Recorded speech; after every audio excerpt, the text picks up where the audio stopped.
Тактички чудно, но стратешки доста исправно. Honda ни пласираше две вести. Првата се однесува на електричниот градски автомобил, кој се уште не сме го виделе во неговото финално издание, но тоа не беше пречка за него да изразат интерес дури 25.000 потенцијални купувачи во Германија, Франција, Норвешка и Велика Британија, каде на почеток ќе се продава. Освен цената, тие не знаеа ниту дека серискиот модел наместо со ретровизори стандардно ќе биде опремен со камери.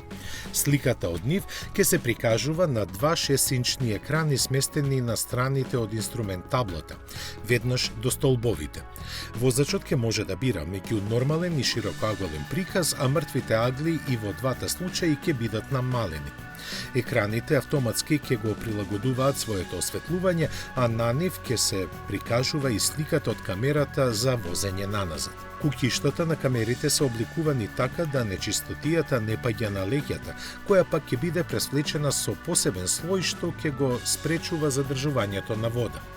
Освен безбедноста, со камерите место ретровизори ќе биде подобрена и аеродинамиката, а бучавата од возењето ќе биде намалена. Помала ќе биде и ширината на возилото, со што тоа полесно ќе се паркира и пробива низ тесни улички. Производството на овој електричен автомобил со ретроинспириран дизајн ќе започне пред крајот на годинава. Од техничките податоци за него се знае само дека ќе има погон на задните тркала и автономија од околу 200 км. Втората вест од Honda вели дека есенва на салонот во Токио ќе биде представена Type R верзијата на ултимативниот NSX.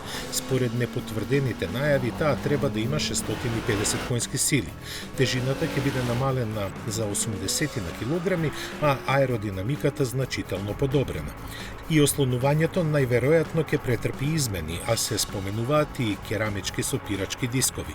Најголема непознаница е цената, која сигурно ќе биде повисока за 25 до 30% од сегашните $157,000 во Соединетите Американски држави, каде NSX се произведува.